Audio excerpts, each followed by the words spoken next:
early grave for someone soon to be only 40 years old. He swore a lot, particularly in the kitchen and notably at me. He drank a lot, almost as much as me. He had tattoos, notably a chef's knife on his forearm. He wore a leather jacket, he chain smoked, he fucked like a rock star.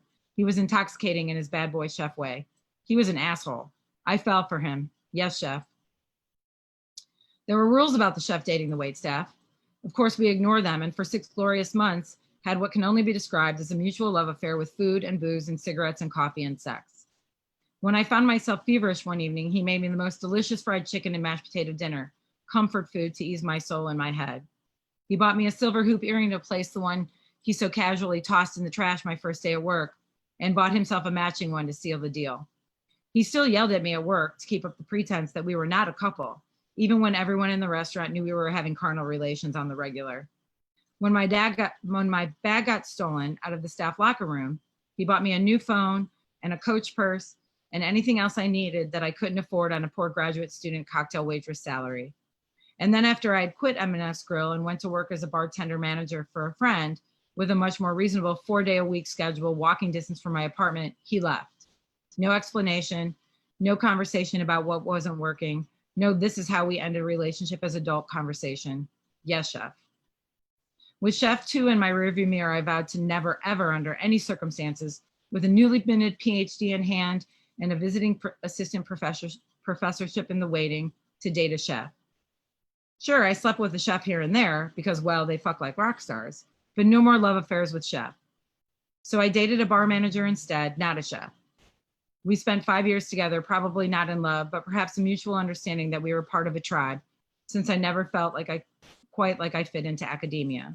We drank and smoked and had sex sometimes, and then I left because being part of the industry isn't enough, and I knew I wasn't in love. Out of the industry means it's easy enough to see them through the kitchen window, admire them from afar, pay your bill, and casually walk to another bar to end the evening, leaving that chef behind. But then one showed up my local haunt, the bar that I have frequented for years here in Bethlehem, Pennsylvania. The bar that is my cheers, that has become my family. The bar that I call home on any given day and that welcomes me with open arms. I walked in on a dreary January day for happy hour to see friends I hadn't seen in weeks, as I had been spending the holidays with my best friend. Who's the new guy, I asked? Joe was the response, as we call everyone who works in the kitchen at Joe's Joe, since they seem to come and go so casually and so frequently. The new Joe was cute, bearded, goofy, smiling all the time, and as I would soon come to discover, tattooed. He smoked a vape and interacted casually with the regulars, drinking with my friends at the end of the night, long after happy hour ended and I had gone home. A few weeks later, I arrived at Joe's on a Friday at 4 p.m., as I do when I am meeting the guys for thank God it's the weekend and let's start at early drinks. I sat with Shelly, the owner, at the end of the bar, and we caught up on the week. So what's his story, I asked. And then Shelly proceeded to tell me all the things that once again reminded me why I should never, ever ask about the cook. He had attended the Culinary Institute of America, 2 degrees. He worked in Boston for 9 years. He had a restaurant on Martha's Vineyard and then moved to Philadelphia and then back to Bethlehem, where he's lived for the last 7 years. He's smart and interesting. I'll be quiet, she said, as I looked at him with fresh eyes and the impending sense of danger that creeps up in me when my gut is telling me not to think the things I know full well I shouldn't be thinking in the back of my mind. I reminded myself that chefs are bad news, but then I went out back to smoke a cigarette, as Joe's had recently become a non-smoking establishment, and I found myself asking about his time in New England and telling him about my time in New England.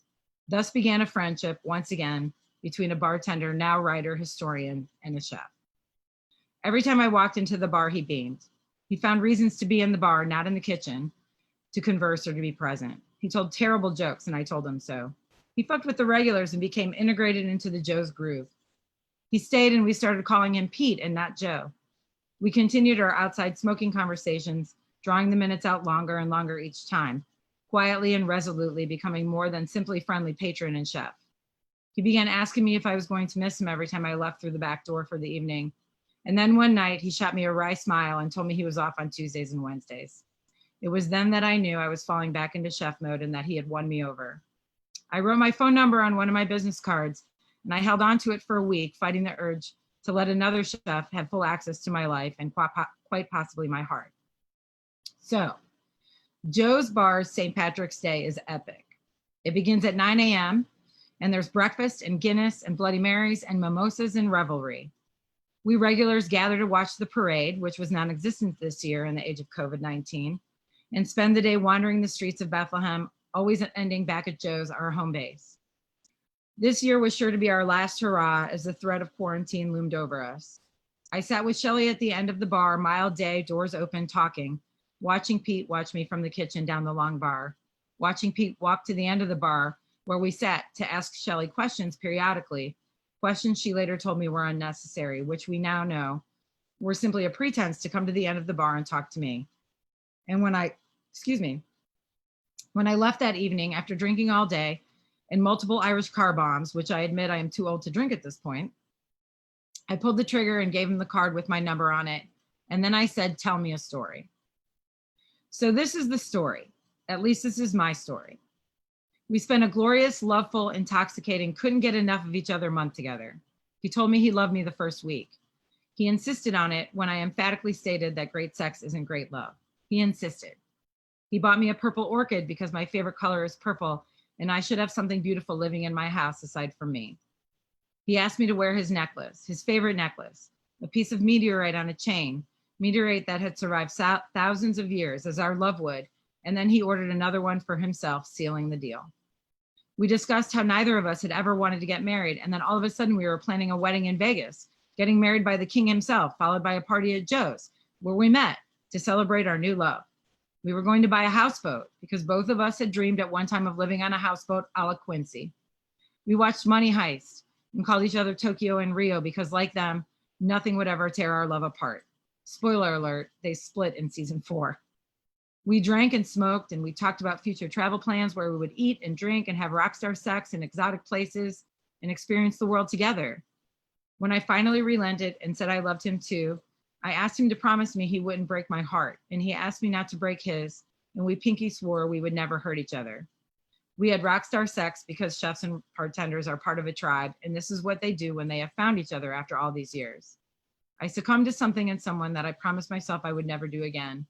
I succumbed to a chef, and this time I actually believed that it was real and true and forever. 1 month. And then he left. Well, not so much as left as quietly stopped communicating. No explanation, even when I repeatedly asked for one. Nothing. I asked him not to break my heart, and well, pinky swears never really held up when we were kids, so why should I expect them to as adults? 1 month, he broke my heart in 1 month. It was impressive. And that's the story. At least that's my story, because I don't know his, and maybe I never will. 1 month, I opened my heart for the first time in almost 25 years and convinced myself that chefs could be safe and they could love, and that this one was different. Love in the age of coronavirus and all that shit. The purple orchid has since died, a metaphor perhaps. Most days I'm not sorry. Most days I am enormously grateful that I could feel my heart again. For 1 month, my heart was wide open and welcoming. I decided that to try and love again was a risk, but it was a risk well worth it. I decided he was worth it. When a chef tells you that the stars aligned when you met, believe them, because maybe they did. But, and there's always a but, be cautious. The stars may have aligned, but sometimes stars fall and hearts fall with them. Love is hard and it's risky and mostly worth it. Just don't fall for a chef. They make the stars fall every time. So I have an addendum. As Rosalind knows. Pete was here this afternoon. He came over and apologized and explained to me what happened. And we're going to talk again later tonight. So maybe not all is lost. So that's the addendum on Chef 3. Okay. Wow. Wow. I discovered something. Tell me. That if I think you have to do it yourself, but if you click on the 3 dots up at the top of the screen of the person who's speaking, and you click on Spotlight Video. Okay. That person will become the main image. Perfect. So, who's going next? Wendy, you want to go? Is she next? I can go, or Wendy can go. I can't hear Wendy. Wendy, unmute. unmute yourself. I can't do it. You have to do it. I am completely zen. I have no desires. Tell me what you want. You can have it. Wow, that stage sounds like a chef. I want you to read, Wendy. I want to hear you read. Okay, Yes, me too. I'm gonna do that. Uh, I think Shannon will appreciate some of this. Actually, whoever is speaking is going to be full size if you don't have the gallery turned on. Or if you do have the gallery turned on. Wait a minute. I don't know. Yeah, I Mess have gallery on, and so the person that's speaking comes on. Yeah. I'm gonna start this with a poem that I had two books come out in 2019, and immediately we went into quarantine so that I couldn't read them. So I'm gonna read some of them to you. This gives you some idea of my relationship to my past. Memoir. Reading it always fills me with awe. To write about your history as if the past were fixed, I can't conjure that. Imagine knowing what you know. Imagine remembering detail. For me, certain moments bob up, float on the oily surface, sink again.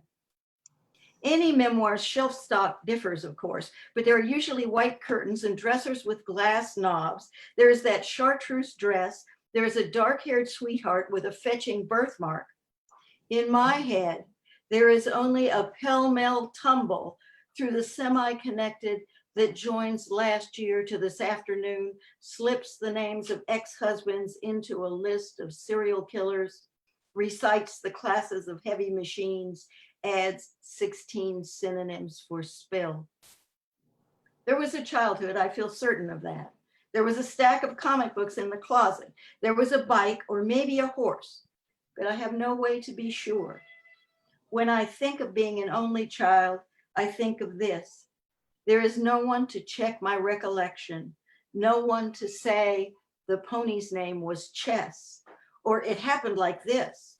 By inclination and aptitude, I know best how to forget. Love best excision. The dog of impossible recall lives here. In that way, my life has been like an industrial canal, sudsy, freighted with junk, all the action going on underwater. And then this is, I gotta close this door. My husband is putting the refrigerator back together. This is for Shannon. You'll appreciate this, baby. Yay. Bright Star is a tiny little town on the edge of Arkansas before you get into Louisiana. And all of the bands mentioned are either Cajun bands or of New Orleans. Night Train is a ruinously bad and exquisitely cheap red wine. My South. Oh, I wrote this when I was going to graduate school in Vermont so that the Northern poets would understand something about the South. My South. On the left, the Chuffalaya, so black, so burnt inside, silent as a pot. Down here, my lips equal silt and common bliss. Down here, I carry my grave folded in my pocket, a cardboard hunger, a box and shards. The woman beside me in this food line wears a skin-tight skirt, has a backdoor man. Down south, we have the right to costume and gossip. Sorry, to numbers and palm. Down south, we observe the bendable rules that stand in for bone. Below Bright Star, we have a chicory bias. Low blues and Jolie Blonde are the national anthem. Down here, I learned acoustics from Professor Longhair, religion from the Mardi Gras gods, persistence in February's saxophone wind. Like buckwheat in the meters, I adjust my heartbeat to the pulse of the tune. Despite the hunter, I am the snake half of the gator. Despite the facts of jazz, I'm as romantic as a bad house band. I still think of salvation every time. Night train, sugarcane, souffle, étouffée. The key to muddy silence is under my tongue. Where your world gapes open, honey, mine shivers in. And this, if you're a Southern woman of a certain age, you may have an auntie, or you certainly have a mother, and perhaps you have heard these words or words like them. Let me explain that my Ozark and Arkansas sonnets are more properly quatorzains, that is 14-line poems, not technically sonnets. This is Advice, an Arkansas sonnet. By a lake shaped like a cartoon parrot, we practiced the simple art.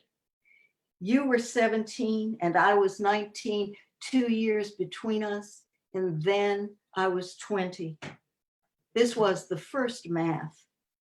It was Arkansas in the 70s, and your aunt said, "Don't grin, honey. You don't want to work your skin like that." She told me, "One day you'll be dead. But until then, put on some lipstick. Wear you a cute skirt."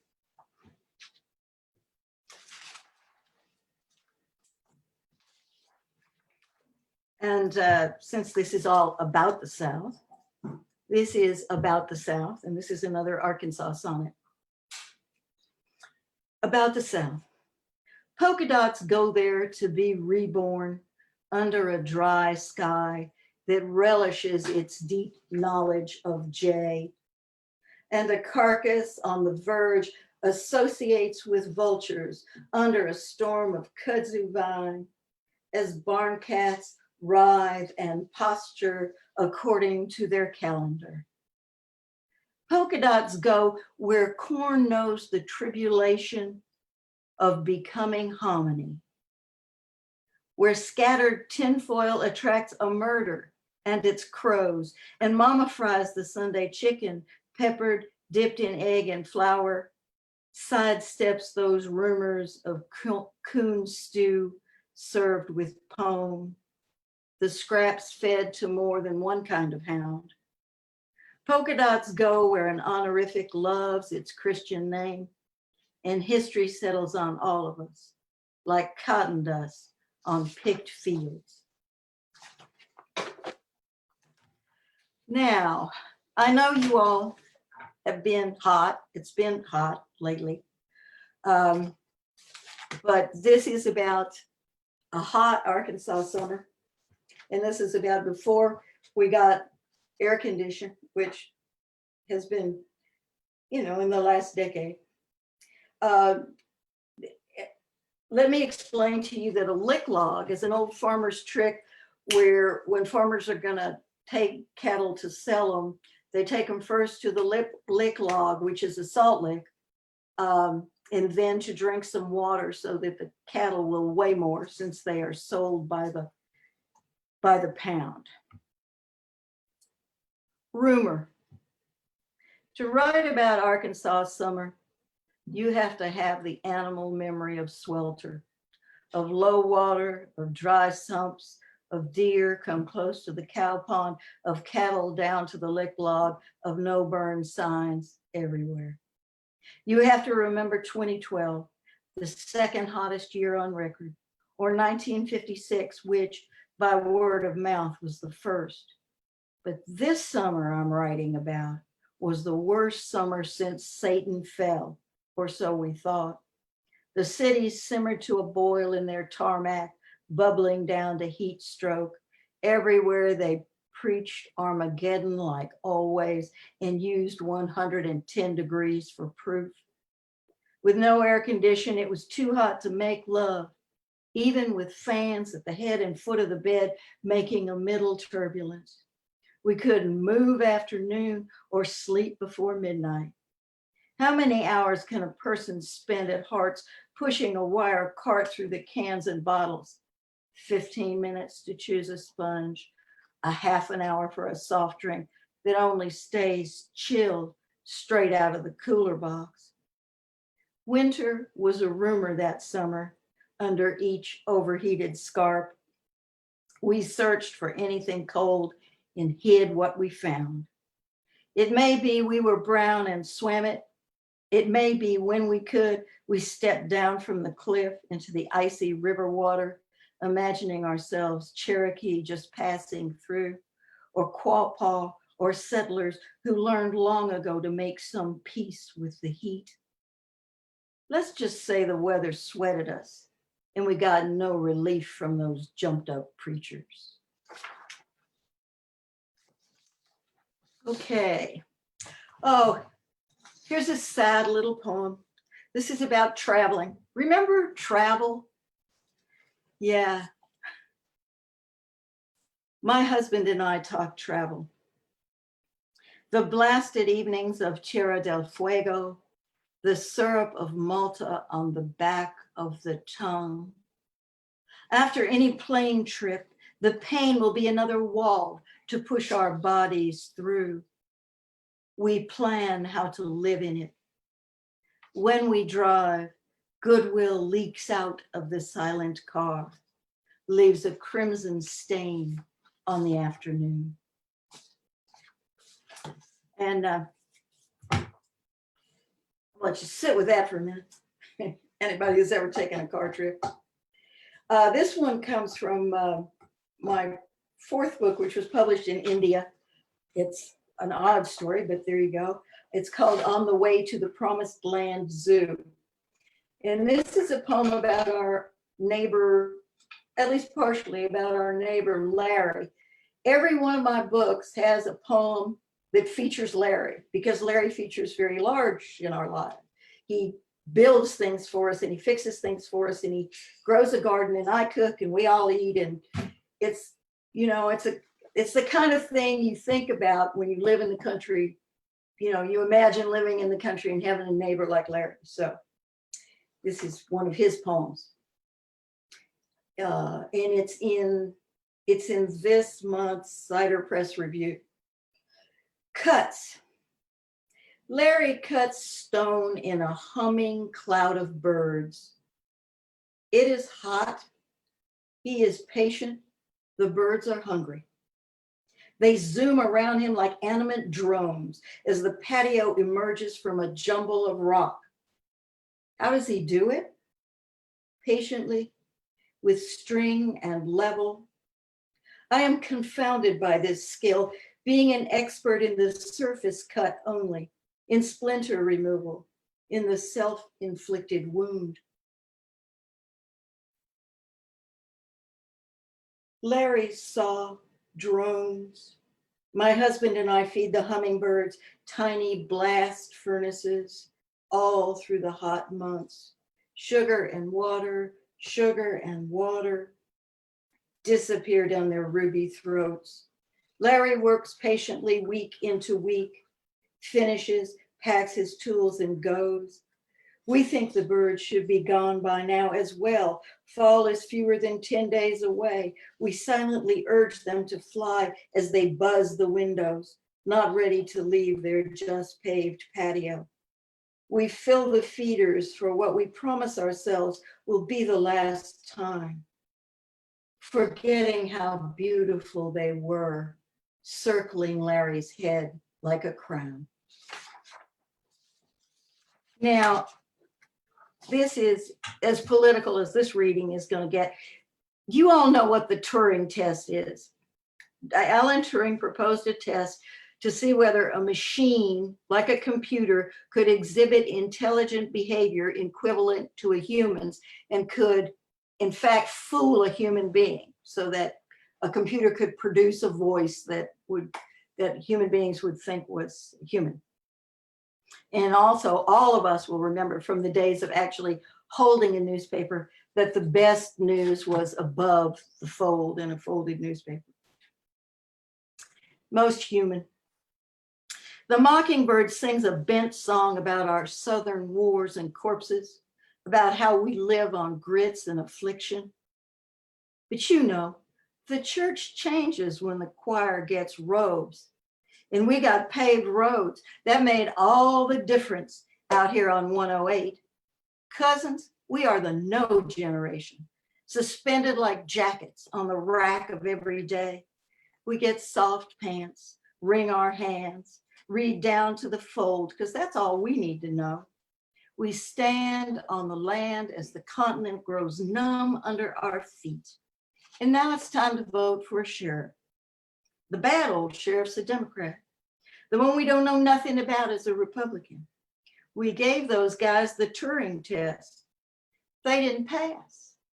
But who is most human? If you're asking, compadre, I think you already know. And then this is the proem from the manuscript that Nancy and I are working over in this workshop. You will take a strange journey. There's a line from Nazim Hikmet. You will take a strange journey. You will call it my life. It will begin with a split second your parents called childhood that you will misremember ever after. You will endure an even shorter moment known as adolescence. You will masturbate. You will feel like a stranger even among your friends. This will be followed by a few years of promiscuous sex and marijuana. It will then be time to, as your aunt says, grow up. You will choose a meaningful profession, which as it proceeds becomes painfully boring, or take a stopgap job, which will turn into a lifetime of labor, or find a way to never work. This will be called being a lawyer. You will or won't have children. This will elate or dismay you. At 70, you'll plant olive trees. You'll wonder how you will die. You find out.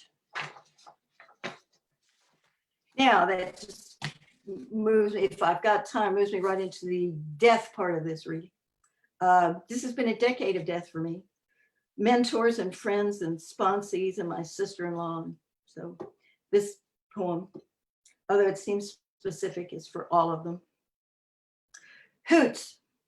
Carol dies and we are called to grieve and foster, drive down through the South into Dash County and Hoots Barbecue, where we overhear the story about the sex addict coming home from treatment in California in Mary Lou. You know Mary Lou. She says she wants to meet him, but it turns out not to be true, not a sex addict, that is. So Mary Lou is all disappointed, and we speed past the Dizzy Dean rest area in Wiggins, driving hard through a 12-hour day to come to rest late where Carol lived in Ocean Springs, and everyone is gathered. All the sisters, all the brothers, everybody coming from all over New York to Arkansas, and everybody old and shot and wondering who's next, because Carol was the first, and you can't help but wonder about it. And the Baptist preacher preached a laid-back 45, which is restrained for a Baptist preacher. And the food was church lady and fried chicken delish. And we drove right back home by way of a late dinner at Hoots again, where we overheard another conversation about a local lady who couldn't get hired at Walmart as a greeter because the customers couldn't get past her big mouth chatter and into the store. And after that, straight home, and didn't talk again about the trip. And then I, for 20 years, I guess, had a mentor, Philip Dacey, who died in 2016. This is the poem for him. Central Park.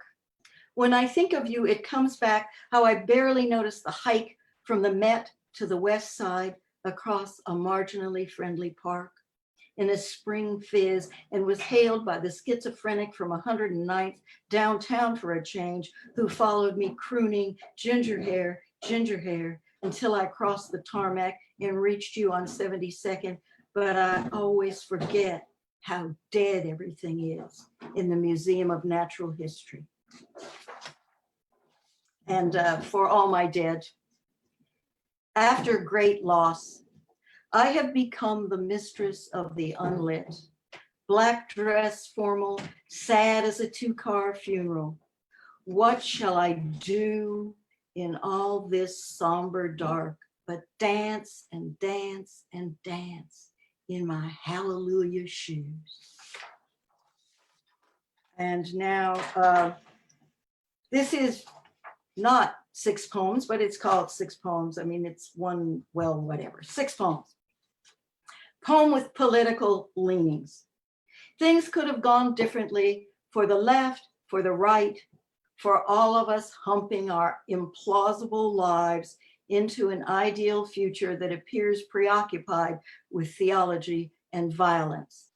Nevertheless, rain clouds over the Ouachitas excel in not giving a shit, nor do possums, although they hiss. They live in peace with their ticks. Poem with ecology. Something about maples, something about coal slurry, something about a stream, and what we are allowed to throw in. Poem awake at 2 a.m. Night keeping company with a regulation moon. Night in the unlit. This time of night belongs to field mice and pack rats and the cats who find them. Poem with magic. The saints and magicians trundle among us to steal from silence. Nothing silence misses. Poem that might be a love poem. The lie he said didn't matter. The lie that did was floorboards filled with rain, furlongs, condoms. The lie was ornate. We ate that lie from each other's hands. Poem with my life philosophy in it. I always think there is time for one more. And this is a poem for my wonderful husband. For luck. There is no new weather here, so close to the well of being. Wasp in the lampstand, tick in the beard, moon visible day and night. But I'm grateful for azaleas coming back in the spring, grateful for muck boots, for men who fix things and the hummingbirds full feeders and the dead carpenter ants, for quilts and the women who make the quilts, above all, for walking the train tracks with 2 new pennies, you and me looking for luck. And then this is my version of an Ars Poetica, and I'm done. I do what I do. I am a heart in a prison of bone. I am a needle and a ladle. I take my white horse, her hoofs assessing each syllable of air. I take my little can of adventure and lift my head up from the wheel of crazy and not enough safety and making the paycheck and stretching the paycheck and hoping to live long enough for the government cheese. I do what I do. Don't you? Whatever the dark and the kudzu don't take, I claim. Thank you. How nice you are. I'm good. Wow. Wendy, yay, from the South. And New Orleans. I love that city. My reading's going to be a little bit shorter, I think. I had no idea how much time we had or didn't have. So that's just as well to round our evening out. So first I'm going to start with some poems that people like Joyce helped me with and Leslie during this workshop. And then I'm going to share a few that you helped me with long ago, Wendy, that got turned into a book and succeeded well. So the first poem we worked on the workshop just a couple of days ago, Joyce and Leslie, and this is called The Price of Peace. And as Leslie said so wisely, said, we don't know whether our poems are really good or not until someone else reads them or looks at them. We can't always tell ourselves. I didn't like this poem, but they did, and I've decided to work on it and keep it. The Price of Peace. The price of peace is steep for those who find forgiveness hard. The prize eludes the man who beat his wife today and means to grind her bones to powder soon. The girl whose hands are full of secret rage, whose lies taste sweet. Today, a little child was left too long alone, and now he's gone. No mother's love will meet his needs again. Her bitter grief, her groans of anguish failed to heal the loss. And who can help the soldier, drenched in blood, forgive himself for war's demands? We rue the day. We weep, we choke, we sink in mud so deep, so clammy cold, so dark, we're dead to hope. Alone, can't think, just feel, just dread. And the second one has a kind of a warning in it too. This is called For a Killer at Large, St. Thomas, Virgin Islands. You shot a child in paradise today, and innocence was shattered once again. Not safe to walk our streets, to sing or play. Who dares defy the odds, the grief, the pain? His mother's heart is worn upon her sleeve for all to see. She doesn't care who stays or leaves. She screams, she mourns the loss, the open wound, and cries for God to comfort her. She kneels, then lies beside her baby boy, lifts up his head from ground as hard and dry as stone. He's dead. His brother stands apart from what he's found. He watched the boy collapse, the bright blood spill. Sweat and tears half blind him now. No sound escapes to ease his bitter heart, his only plan to kill. And we have, oh, that scene is so common here in the Virgin Islands. And then the third one, this is one of those poems I worked on a long time. It actually got published in one version. I still wasn't satisfied, but I finally got the stanza breaks thanks to Joyce and Leslie, and it's working much better. It's called Mother of Trees. People are fighting over food, water. Let us plant seeds of peace, she says. Wangari Maathai, nurtured in fertile, verdant Kenya, brilliant in school, sent to America, Kennedy scholar, comes back home a scientist. Stunned to see her land now barren, becomes a teacher, doctor, mother of trees. In 1997, 9 seedlings in her backyard fight encroaching desert sand, deforestation, poor soil, and insanity. Wangari says, the earth was naked.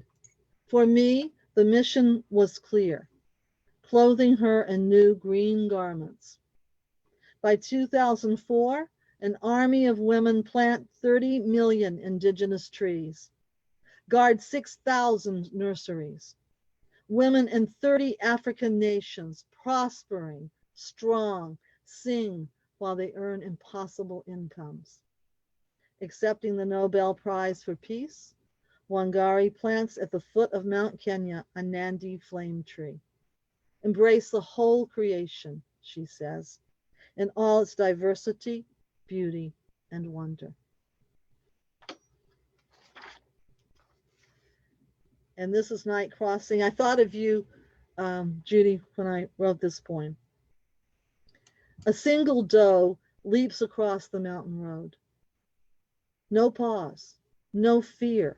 I grip the steering wheel and watch her fly. Her beauty, perfect grace and ease, her sheer, bold faith enlighten me. I watch in gratitude. No one else is near. For once no rude horns blare, a soft, slow rain begins to fall. Lured by distant lights below, I drive away. And this is one that went into the book that you helped me work on so much, Wendy. Ended up being called Prophets of Morning Light, with this little book, and published by Negative Capability Press. And they had to beg me to put the collection together because I hardly ever publish. I just write and share, but I need to publish. So this one is called The Wings of Moths and Hummingbirds, and it won a Humanities Prize in Caribbean Writer, which was kind of nice. So it goes like this. The wings of moths and hummingbirds invade my dreams. Their feathers stroke me, soft as suede, Awake, I watch at dawn, imagine love, the wings of dragonflies and brooding doves, of herons pure as light and parrots bright as day that rise to greet the sun, the sight of sugar birds with butter breasts, the sound of thrushes bold but liquid voiced. I've found illuminate my heart, inform my words all day. I look for terns and gulls, those birds whose wings cut sharp across the sky, who dive with pelicans through salt, rich sea. I thrive when hawks with fierce brown gaze and soft gray breasts lift up their wings to ride blue wind. I'm blessed. And that's how I usually feel about living here in the Virgin Islands. And I'm not thinking about the murders, for example. I'm going to share a couple more poems from this little book. I'm going to try to find ones I think Wendy might remember helping me with. Here's one of them. It's about my 60th birthday. It's my 60th birthday, but when I dream, I'm 5 years old. There's shadows in my closet. I am scared. I wake up sweating, missing my mother. The cat in the window comes when I call. We walk through the house together, then sit on the back porch swing, watch stars spin patterns of light. Her fur, an electric cloud, crackles and sparks under my hand. Her eyes are moons without shadows. Now I'm only going to read two more and I'm going to be done, but I want you to help me decide what to read. So someone's going to have to speak up. I'll give you a couple of titles and you can just tell me what you think. Grandfather's Trousers or Grandmother's Saints? Which one? Both. Both. Both. Okay, Grandfather's Trousers first. Let me see if I find that one. Okay, I wrote some poems about my grandmother after she died, my mother's mother, and my mother kept saying, my mother was a literalist, you know, and she'd say, but your grandmother never said this. Your grandmother never looked exactly like that. And I'd say, she became transformed. It's okay. Grandfather's Trousers. Grandmother starched my grandfather's shirts.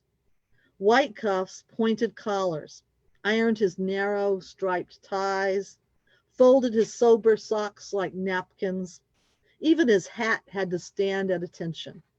She dusted the brim with a turkey feather until at noon on her 45th birthday, after serving him lunch in his study, she stripped his favorite dark blue trousers off the ironing board in her kitchen, ignoring their knife-sharp creases, ignoring grandfather's call, and left.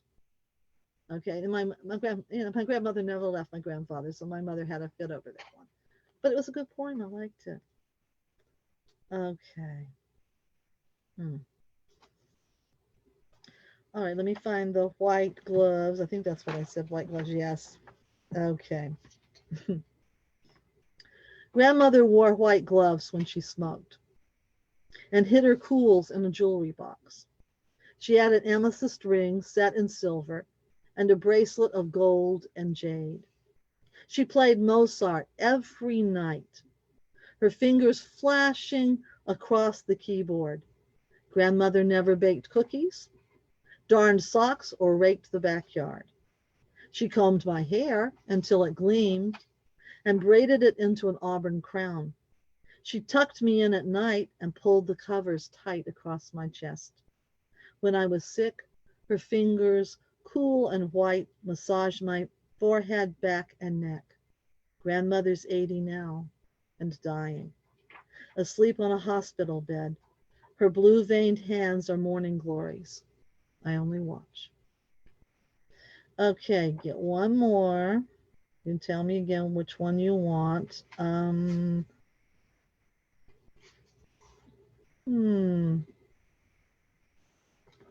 Care and Feeding of Tropical Angels or The Bearded Lady Speaks. Bearded Lady. There you go. Okay. Yeah, this one's close to me because I sometimes think I'm turning into the same person. Okay, the bearded lady speaks to me in a language known only to God. Her eyes, once blue topaz, are clouded with unshed tears. Confined to her metal chair, her feet curled up like cats asleep. She shakes with cold in spite of the jacket I crocheted, the knitted robe. I try to warm her hands in mine. Mama, do you know me? I coax. Her smile is a riddle I cannot solve. The little man sits in a corner nearby. I watch him pretend to watch TV. My head is full of white cotton, he says, and turns to me, yearning. Do I know you? Oh, Papa, I start to chide, but he isn't wearing his hearing aid. We stare at each other, lost without language, always strangers, never friends. Okay, and that's it. That's it. Thank you, thank you. Thank you. That was beautiful. Yeah. All right. Yay. Wendy, your poems were beautiful. Really Fabulous readings. It was fabulous. I wish we were together. Joyce, unmute yourself. Joyce, unmute yourself.